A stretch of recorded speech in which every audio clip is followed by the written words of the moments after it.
기독교는 고난의 종교이며 고난으로부터 기독교는 출발합니다.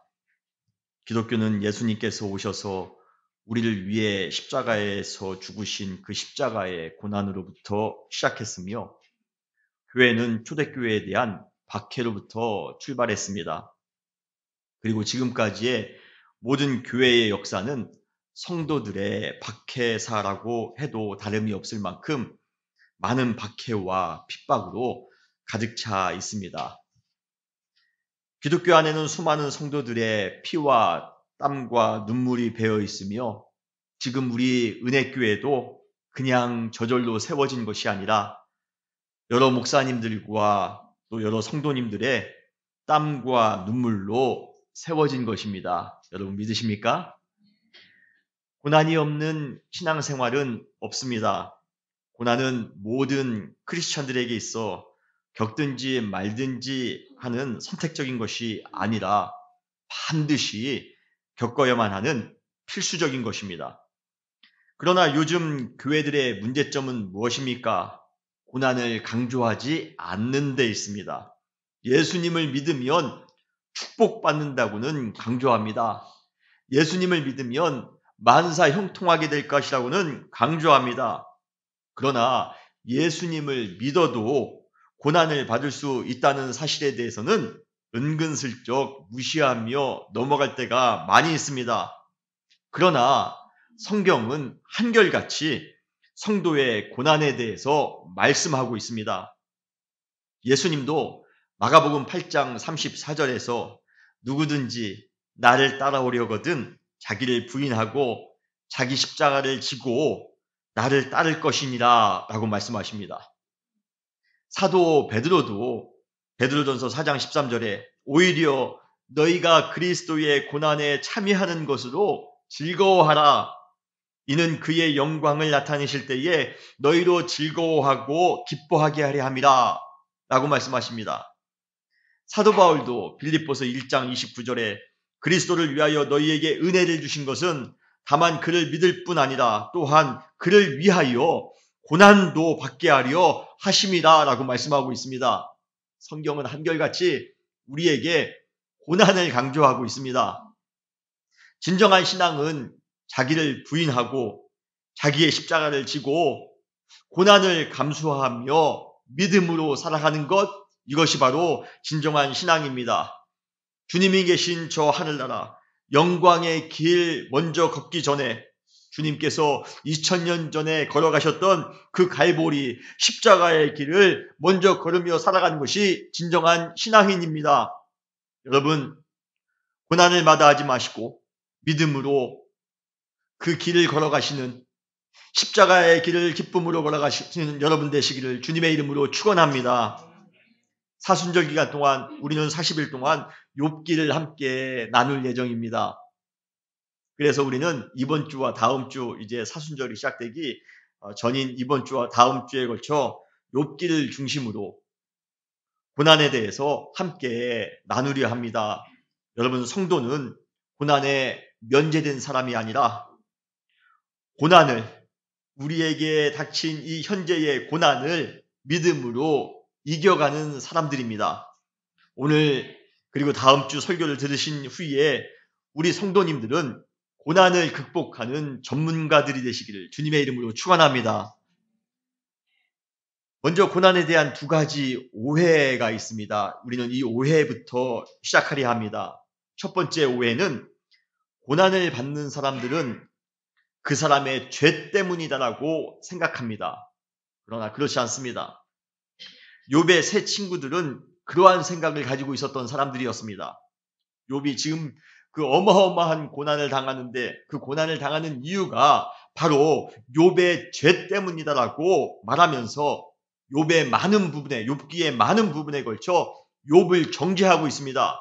당신이 죄 때문에 지금 그러한 고난을 당하는 것이야. 여러분, 정말 고난을 받는 것이 그 사람의 죄로 인한 하나님의 저주라고, 하나님의 심판이라고 생각하십니까?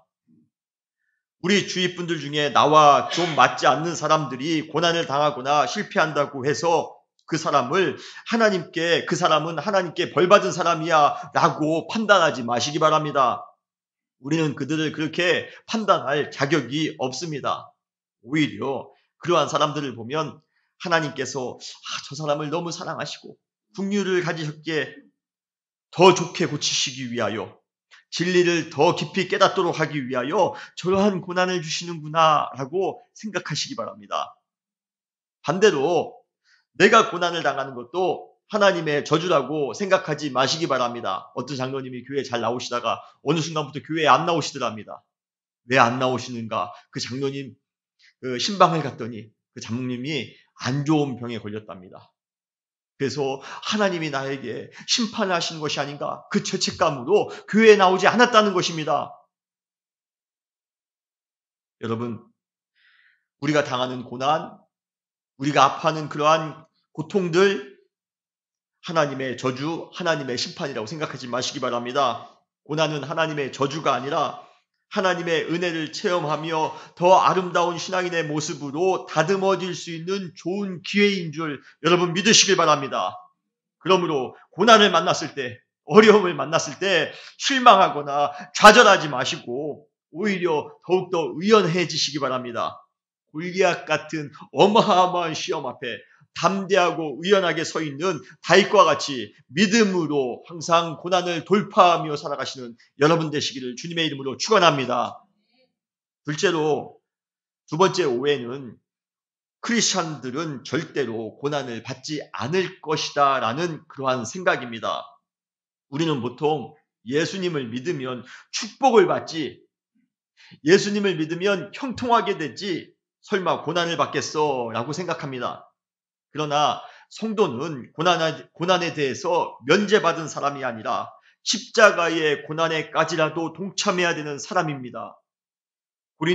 디모데후서 3장 12절에 보면 무릇 그리스도 예수 안에서 경건하게 살고자 하는 자는 박해를 받으리라 라고 말씀하십니다. 그리고 마태복음 5장에 보면 팔복이 나오는데 그 팔복의 내용이 참 충격적입니다. 우리의 상식을 뛰어넘는 그러한 구절들이 나옵니다. 가난한 자가 복이 있답니다. 눈물 흘리며 애통하는 자가 복이 있답니다. 목마른 자가 복이 있답니다. 배고픈 자가 복이 있답니다.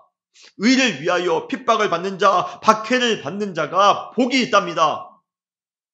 전혀 우리가 생각했던 복과는 전혀 차원이 다른 복을 우리에게 소개하고 있습니다.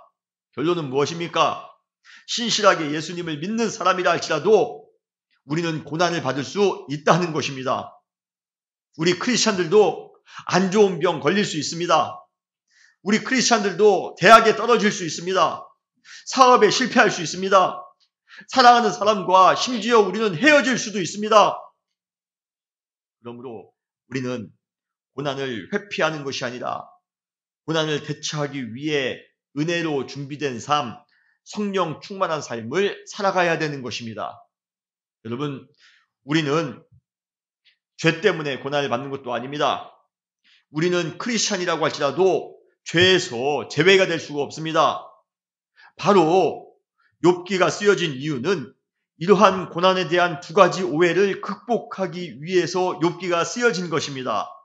다시 말해 우리 크리스찬들도 고난을 받을 수가 있고, 그렇지만 그 고난은 죄로 인한 하나님의 저주, 하나님의 심판이 아니라 그 고난 속에 하나님의 신비한 섭리가 담겨져 있다는 사실을 알려주기 위하여 욥기를 쓴 것입니다. 여러분, 인생을 살아가면서 우리는 이러한 모양의 고난, 저러한 모양의 고난 닥칠 수가 있습니다. 그러나 그 안에서 실망하거나 좌절하지 마시고 그 안에 담겨져 있는 하나님의 신비한 섭리의 법칙을 발견하며 믿음으로 살아가시는 여러분 되시기를 주님의 이름으로 축원합니다. 욥기 1장 1절에 보면 욥에 대한 설명이 나옵니다. 1장 1절에 우스 땅에 욥이라 불리는 사람이 있었는데 그 사람은 온전하고 정직하여 하나님을 경외하며 악에서 떠난 자라라고 말씀하십니다.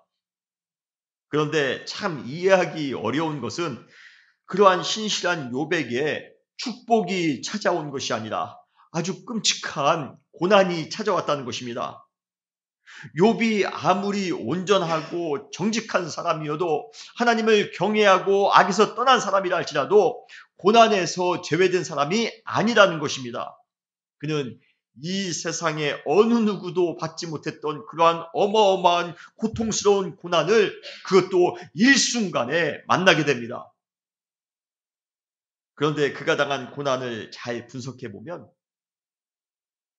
욥은 우리가 이 세상에서 겪을 수 있는 모든 고난의 종류를 다 겪었다라는 것을 우리는 알 수가 있습니다.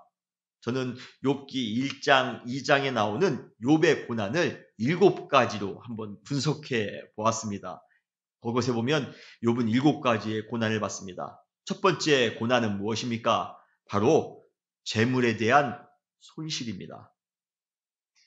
욥기 1장 3절에 보면 동방에서 욥은 가장 큰 사람이며 큰 부자라고 소개하고 있습니다. 그는 수천의 소와 양과 약대를 가지고 있었던 사람입니다. 그런데 그러한 그 많은 재산이 하루아침 사이에 다 손실을 당하게 됩니다. 오늘 본문 욥기 1장 14절로 17절에 보면 사안이 욥에게 와서 아뢰되 소는 밭을 갈고 나귀는 그 곁에서 풀을 먹는데 스바 사람이 갑자기 들어 그것들을 빼앗고 칼로 종들을 죽였나이다. 나만 홀로 피하였으므로 주인께 아래로 왔나이다. 16절에 그가 아직 말하는 동안에 또 한 사람이 와서 아뢰되 하나님의 불이 하늘에서 떨어져서 양과 종들을 살라버렸나이다. 나만 홀로 피하였으므로 주인께 아래로 왔나이다. 17절에 그가 아직 또 말하는 동안에 또 한 사람이 와서 아뢰되 갈대아 사람이 새 무리를 지어 갑자기 낙타에게 달려들어 그것을 빼앗으며 칼로 종들을 죽였나이다. 다만 나만 홀로 피하였으므로 주인께 아래로 왔나이다. 여기에 보면 반복되어 사용되어지는 두 구절이 있습니다. 아직 그가 말하는 동안에 그리고 나만 홀로 피하였으므로. 여러분, 이 구절들은 그 거친 그 파도의 물결이 계속해서 밀려오는 것처럼 엄청난 손해가 지금 욥에게 찾아와 욥을 괴롭히고 있다는 것을 강조하고 있습니다. 말하기도 끝나기 전에 또 다른 환란이 찾아옵니다.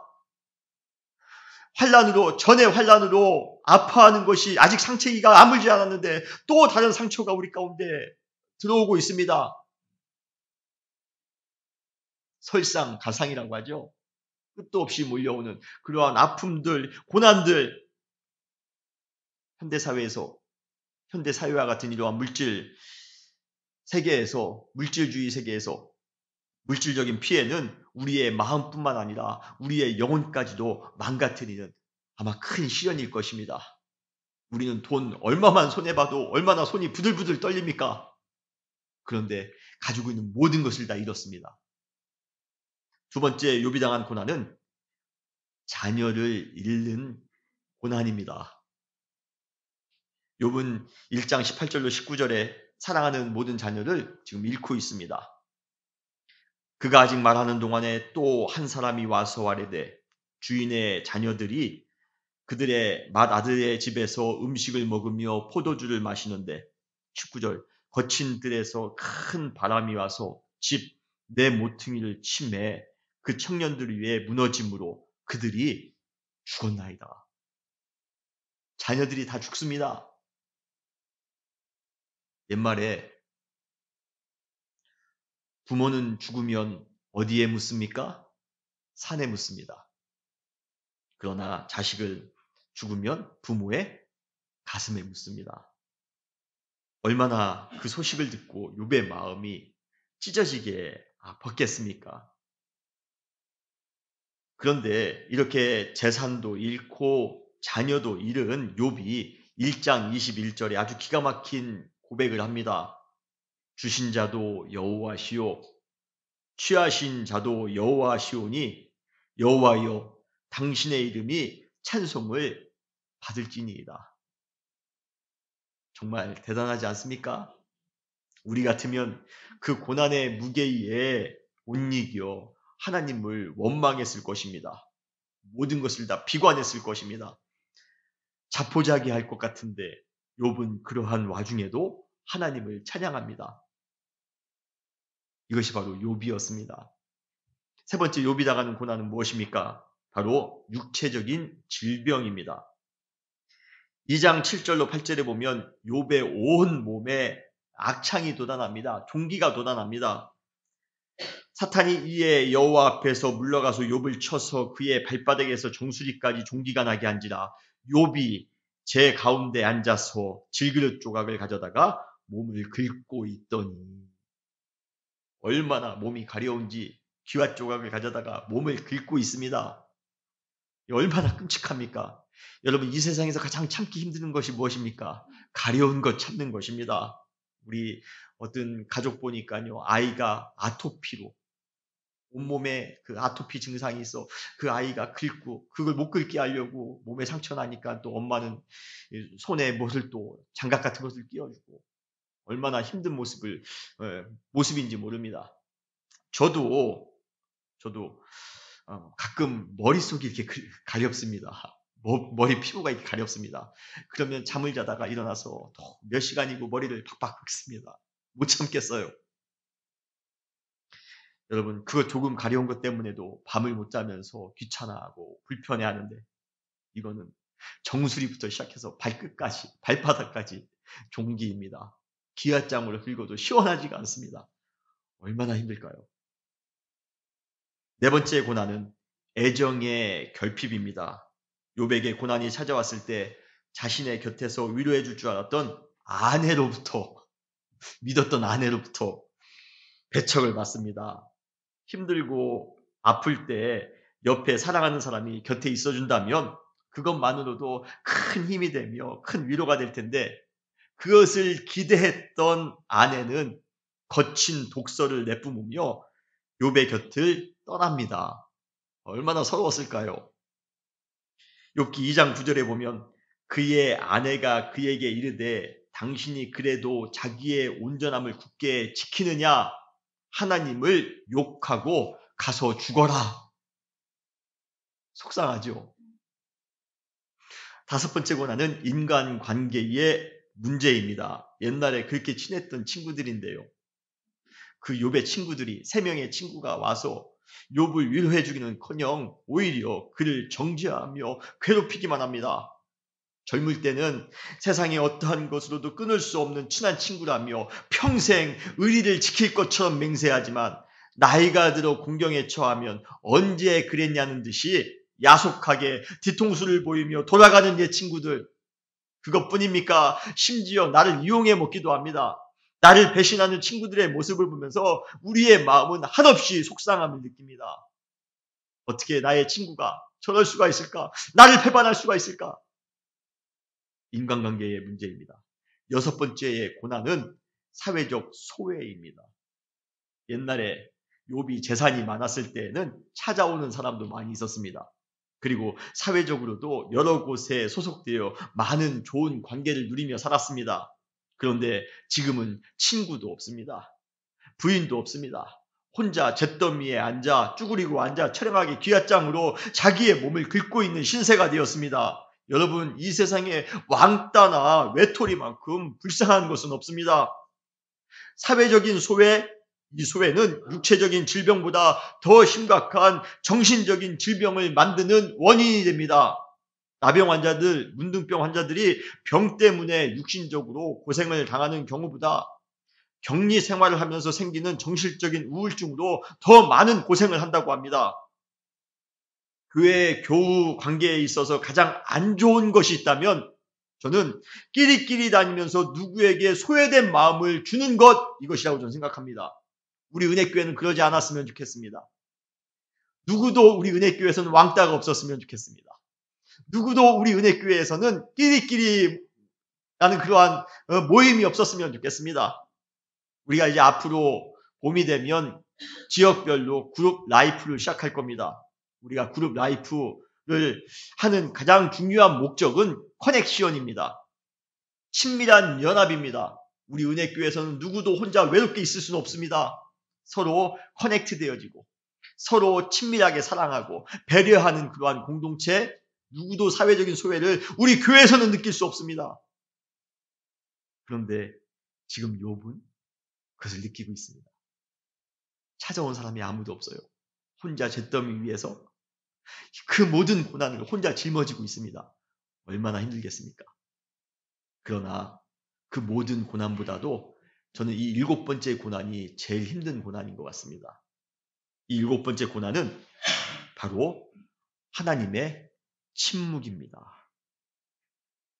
앞에 있는 첫 번째부터 6번째까지는 세상 사람들도 만날 수 있는 고난입니다. 그런데 이 7번째 고난만큼은 우리 성도들만 겪을 수 있는 아주 특별한 신앙의 고난입니다. 내가 아무리 수많은 고난을 겪는다 할지라도 우리 하나님께서 단 한 번만이라도 나에게 하나님의 음성을 들려주신다면, 단 한 번만이라도 하나님이 나의 앞에 짠 하고 나타나신다면, 그래서 하나님의 살아계신 것을 우리가 확인할 수만 있다면 나는 이러한 모든 고난에서 믿음으로 감당하며 살 수 있을 텐데요. 그러나 하나님은 어려움을 당하고 있는 욥에게 매정하리만큼 무겁게 침묵하십니다. 이것이 바로 욥을 더욱더 어렵게 만드는 고난이었던 것입니다. 앤도 슈샤코의 침묵이라는 책이 있습니다.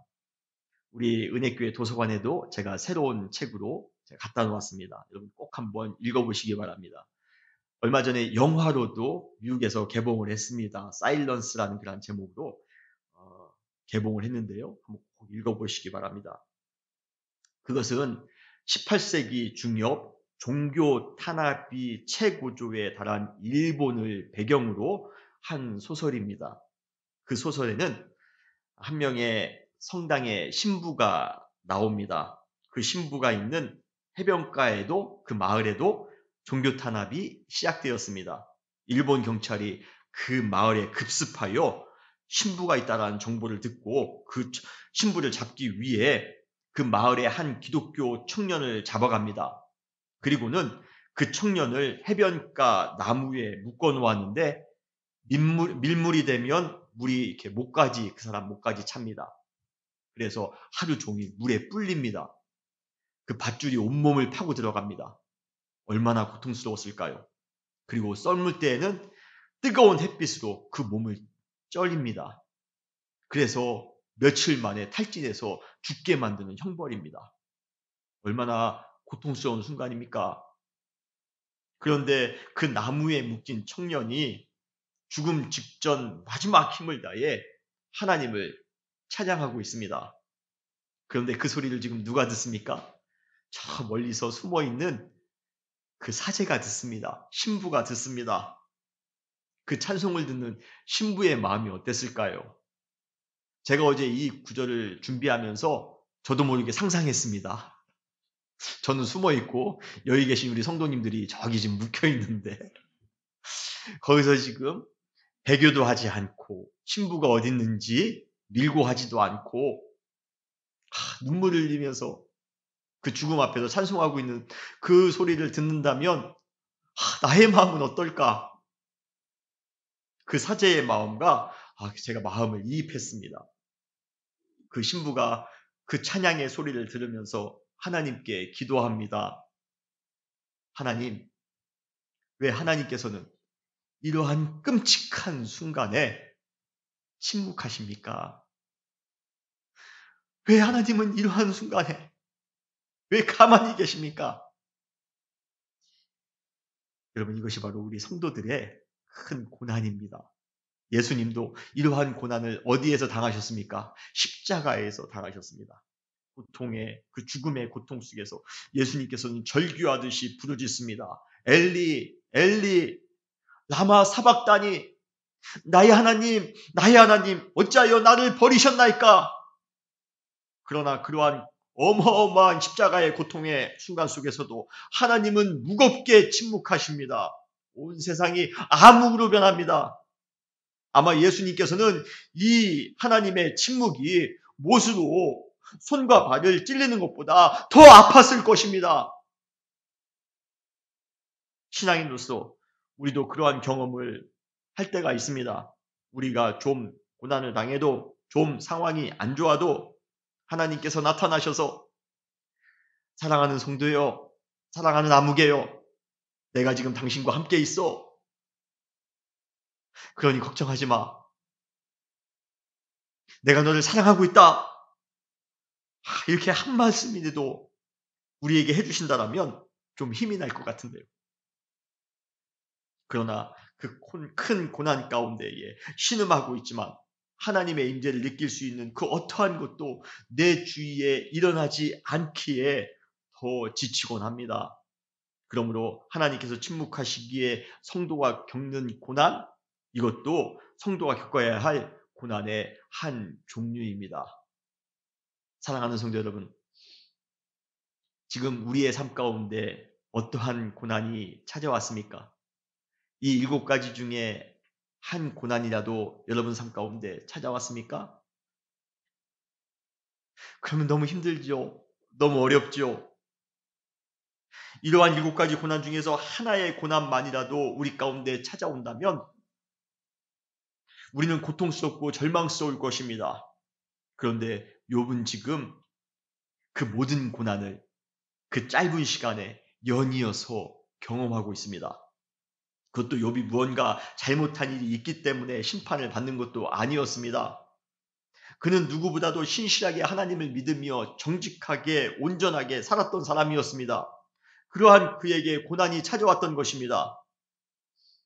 그러기에 우리는 그가 겪고 있는 고난의 그 아픔, 그 무게를 우리는 충분히 짐작할 수가 있습니다. 아마 우리에게 욥의 고난이 그대로 우리 가운데 찾아온다면 정말 상상하기도 싫습니다만 찾아온다면 우리는 크게 좌절하거나 아니면 우리는 이미 인생을 포기했을 수도 있습니다. 어마어마한 고난들. 그렇다면 왜 하나님께서는 우리에게 그러한 고난을 허락하시는 것일까요? 첫 번째로 하나님만을 의지하도록 하기 위해서입니다. 할렐루야. 다시 한번 따라 하실까요? 하나님만을 의지하도록 하기 위해서입니다. 인간적인 생각으로는 하나님께서 우리에게 축복을 주시면 우리가 더 하나님을 의지할 것 같은 생각을 하게 됩니다. 하나님이 우리에게 재물의 축복을 주시면 더 우리가 하나님을 의지할 것 같아요. 우리가 가지고 있는 안 좋은 병들을 하나님이 고쳐주시면 더 열심히 하나님을 의지하며 살아갈 수 있을 것 같습니다. 그러나 연약하고 죄인된 우리 인간의 가장 치명적인 약점이 있습니다. 그 약점은 축복을 너무 빨리 잊어버린다는 것입니다. 그런데 하나님께서는 신앙인들에게 한 가지 신비한 능력을 주셨습니다. 그것은 고난의 순간에 더욱더 하나님을 의지하고자 하는 신비한 신앙의 능력입니다. 고난의 순간에 하나님을 원망하는 것이 아니라, 고난의 순간에 비관하거나 자포자기하는 것이 아니라, 고난의 순간에 이상하게 더 마음이 뜨거워져 하나님을 의지하고 싶은 마음이 생깁니다. 고난이 찾아왔는데 새벽에 나가 더 기도하고 싶습니다. 아픔이 찾아왔는데 더 하나님의 말씀을 읽고 싶습니다. 고난이 찾아왔는데 더욱더 주님을 위해서 봉사하며 헌신하며 살아가고 싶습니다. 여러분, 이것이 얼마나 신비합니까? 이러한 신비한 능력을 여러분들이 소유하시기를 주님의 이름으로 축원합니다. 욥에게도 그러한 능력이 있었습니다. 그래서 자신의 모든 재물에 큰 피해가 닥치고 사랑하는 자녀들까지 죽은 이 처참한 상황 속에서도 오히려 하나님을 의지하며 하나님을 찬양했다는 것입니다. 욥기 1장 20절로 22절에 보면 욥이 일어나 겉옷을 찢고 머리털을 밀고 땅에 엎드려 무엇을 합니까? 예배를 합니다. 이르되 내가 모태에서 알몸으로 나왔사온즉 또한 알몸이 그리로 돌아갈지어다. 주신 이도 여호와시오 거두신 이도 여호와시오니 여호와의 이름이 찬송을 받으실지니이다 하고 이 모든 일에 욥이 범죄하지 아니하고 하나님을 향하여 원망하지 아니하니라. 그리고 사랑하는 아내가 하나님을 저주하며 자기를 버리고 떠났을 때에도 욥은 이렇게 고백합니다. 욥기 2장 10절에 그가 이르되 그대의 말이 한 어리석은 여자의 말 같도다. 우리가 하나님께 복을 받았은즉 화도 받지 아니하겠느냐 하고 이 모든 일에 욥이 입술로 범죄하지 아니하니라. 사실 인간적으로는 어떻게 욥이 그러한 고백을 할 수 있을까 생각하지만 욥에게는 고난의 순간에 하나님만을 의지하고자 하는 신비한 믿음, 우리가 말로 표현할 수 없는 믿음의 능력이 그 순간에 그에게 작동했던 것입니다. 욥뿐만 아니라 사도 바울도 그러한 믿음의 능력을 가지고 있었던 사람이었습니다. 우리가 잘 알고 있는 것처럼 그도 선교 여행 도중에 아주 수많은 위험과 어려움, 고난을 당했습니다. 몇 주 전에 제가 여러분들한테 고린도후서 11장의 그 구절을 말씀드렸죠. 그는 40에 하나 감한 매를 5번 맞았고 3번 태장으로 맞고 1번은 돌로 맞고 3번 파선하여 일주일을 물속에서 지냈고 강의 위험, 동족의 위험, 이방인의 위험, 광야의 위험, 또 여러 번 자지도 못했습니다. 줄이고 굶고 춥고 헐벗었다라고 말하고 있습니다.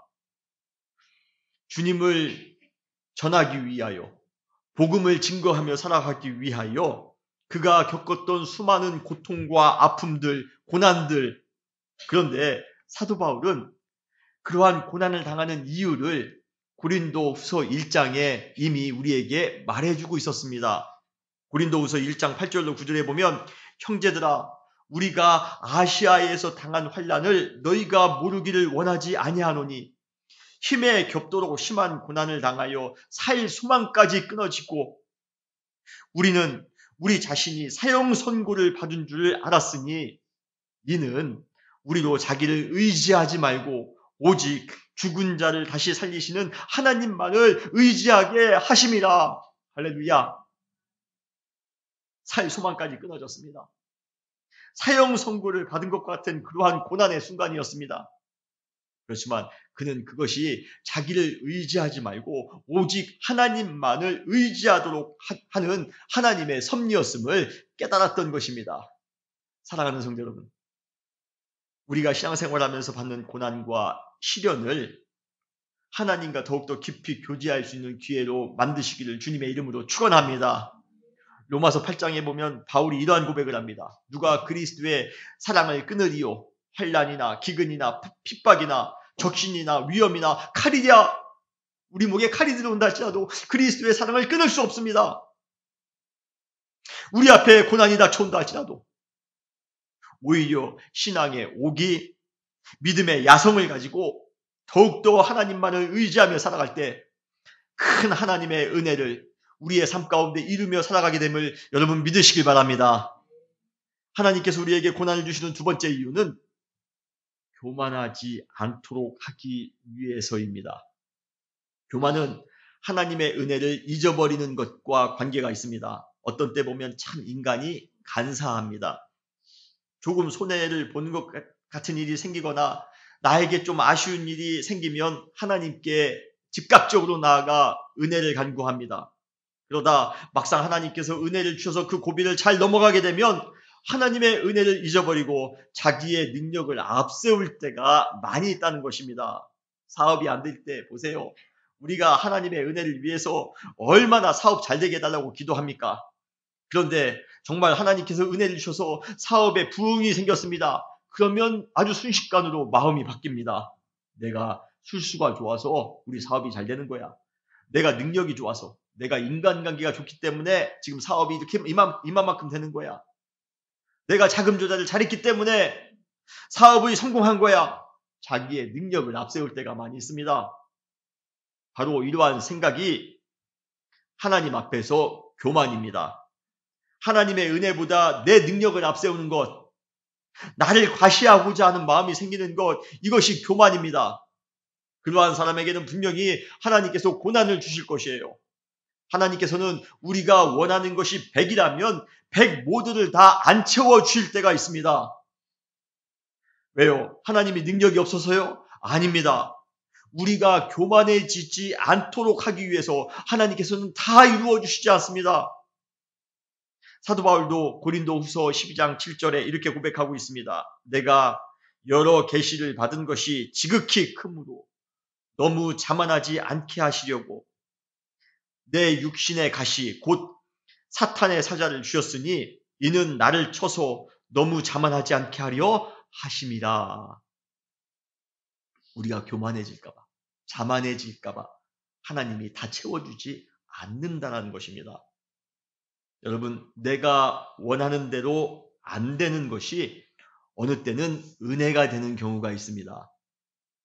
물론 그것이 인간적으로는 고민도 되고 아픔이 될 수도 있지만 나에게 주어진 고난의 의미를 깨닫는 순간 우리는 겸손한 신앙인으로 한 단계 더 성숙할 수 있게 될 것입니다. 저는 욥이 처음부터 태어나면서부터 온전한 신앙인이었다라고 저는 생각하지 않습니다.